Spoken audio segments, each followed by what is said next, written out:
ভাই আপনাদের হোটেলে কি রুম হবে? আসসালামু আলাইকুম স্যার, আমি এই হোটেলের ম্যানেজার। অবশ্য রুম হবে। বলুন আপনার কয়টা রুম লাগবে? ভাই একটা রুম দিলেই হবে, এত কথা বলেন কেন? একটা রুম দেন না ভাই, একটা রুম দেন। আচ্ছা ভাই, কাপল রুম দিব নাকি ফ্যামিলি রুম দিব? আরে ভাই এত কথা বলেন কেন? আমি একা থাকবো, যে কোনো রুম দিলেই হবে। ভাই রুমের চাবি দেন। ও আচ্ছা আচ্ছা ঠিক আছে স্যার, আপনার নামটা বলুন। নাম? নাম কেন বলবো? না না, আমি নাম বলতে পারবো না। স্যার, রুম নিতে গেলে তো আপনার নাম এবং অ্যাড্রেস দিতে হবে। এটা আমাদের হোটেলের নিয়ম। নাম বলতেই হবে? কাউকে বলবেন না, ঠিক আছে? আচ্ছা, সমস্যা নাই। বলবেন না কিন্তু। ঠিক আছে। আমার নাম রিয়াদ, বাড়ি হচ্ছে সকরিয়া। তাড়াতাড়ি চাবি দেন না, এগুলো পরে লেখিয়ে। এই যে স্যার, 102 নাম্বার রুম, ডান পাশে গেলেই পাবেন। স্যার, তাইলে ব্যাগটা আমাকে দেন, আমি রুমে পৌঁছাই দিচ্ছি। ব্যাগ? ব্যাগ কোনে দিব? আমি মরে গেলেও এই ব্যাগ দিতে পারবো না ভাই। আরে স্যার, আপনি কেন কষ্ট করতেছেন? আমাদের ছেলে দিয়েই পৌঁছাই দিব। না ভাই, ব্যাগ থেকে আমি কাউকে দিতে পারবো না। এই ব্যাগ আমার জীবন গেলেও দিতে পারবো না। 201 না? হ্যাঁ। কোন পাশে? ওই যে ডান পাশে। ঠিক আছে। আরে লোকটা এমন করলো কেন? ব্যাগটাও তো দত্ত দিল না। কোথাও থেকে চুরি ডাকাতি করে আসছে নাকি? নিশ্চয়ই ব্যাগের মধ্যে দামি কিছু আছে। ওকে নজরে নজরে রাখতে হবে, কোনোভাবেই যেন চোখের আড়াল না হয়। পিছনে পিছনে যাই, দেখি ও কি করে। এই বেটা দাঁড়া। স্যার, আপনি এখানে? হ্যাঁ আমি। দেখ তো, এই লোকটাকে কোথাও দেখছস? কি সমস্যা? ওকে কেন পুলিশ খুঁজতেছে? স্যার, এই লোক কি করছে? কিছুক্ষণ আগে জাহাজ জুয়েলারি থেকে 50 লক্ষ টাকার হীরা নিয়ে পালিয়ে গেছে। ও এদিকে আসছে, বল কোথায় আছে?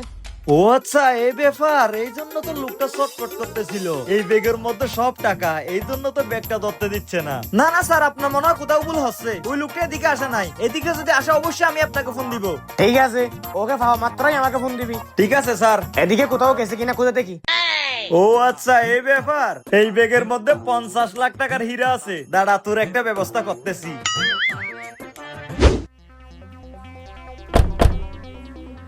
দরজা খুল, না হলে কিন্তু বেশি অসুবিধা হবে। আরে ভাই কে? দরজা খুলবো কেন? দরজা খুলতে বলছি। ম্যানেজার সাহেব আপনি?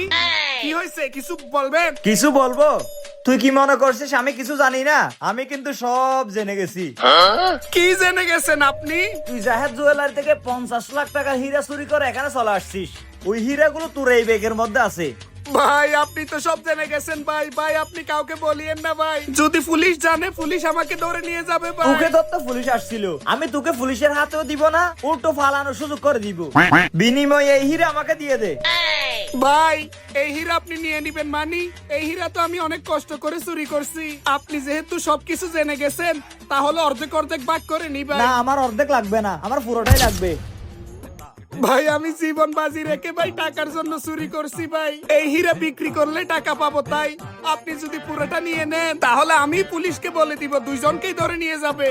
আচ্ছা থাক, কষ্ট পাইস না। এই ধর নে, এখানে 1 লাখ টাকা আছে, ধর এগুলা নিয়ে পালিয়ে যা। 1 লাখ টাকা? ঠিক আছে ভাই, যা দিছেন শুকরিয়া। আসসালামু আলাইকুম। ওয়ালাইকুম আসসালাম। Hands up. কি ভাবছস তোরা দুজনেই হীরা চুরি করে ভাগাভাগি করবি আর আমি কিছু জানতে পারবো না? তা নাই, চল দুজনই বাইরে পুলিশের গাড়ি দাঁড় করানো আছে। হাই হাই পুলিশ, এখন কি করব? পাইছি আইডিয়া। স্যার, আপনি না ওকে খুঁজতেছেন? এই যে দেখেন, হীরা সহ হাতে নাতে ধরছি, ওকে নিয়ে যান। স্যার ও মিথ্যা কথা বলতেছে। ও বলছে আমাকে পুলিশে ধরাইও দিবে না, 1 লাখ টাকাও দিছে, সব হীরা ও নিয়ে নিছে। স্যার ওরেও ধরেন। চুপ কর হারামজাদা। চুরি করা এবং চুরকে প্রশ্রয় দেওয়া দুজনই সমান অপরাধী। চল তা নাই। স্যার, আমাকে ছেড়ে দিলে হয় না? আমি লুবে পড়ে করছি। আমি একজন ভদ্র মানুষ স্যার, আমাকে ধরে নিয়ে যাবেন না। যদি আপনি কিছু...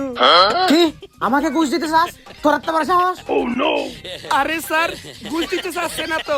ওই যে আপনার ছোট ছোট ছেলে মেয়ে আছে না, ওদের জন্য চকলেট কিনে টাকা দিতে চাচ্ছে। আর স্যার ভেবে দেখেন, আমার মতো সুরকে যে 1 লাখ টাকা দিতে পারে, সে আপনার মতো পুলিশ অফিসারকে কত টাকা দিতে পারবে? হ্যাঁ হ্যাঁ স্যার, এই নেন স্যার, এগুলাও নেন। 1 লাখ টাকা দিছি, এগুলাও নেন। এই ঠিক আছে চল। হ্যাঁ স্যার চলেন। বড় বাসা বেঁচে গেছি। আরে বেটা, তোরে বলছিলাম না ওই হোটেলের ম্যানেজারকে সোনা লাগানো যাবে? ওই হালা কত লোভী, যেই দিন ওর হোটেলে রুম নিতে গেছি সেই দিনই বুঝতে পারছি, বুঝছস? আরে বেটা, এটা ফটো থাকতে থাকতে গরম লাগতেছে। আরে এখন কুলিস না, যাওয়ার সময় লন্ড্রিতে দিয়ে যাইস। এইখান থেকে 500 টাকা উড়ে দিস, এই কাপড়ের ভাড়া, আর বাকি টাকাগুলো তুই রাখিস।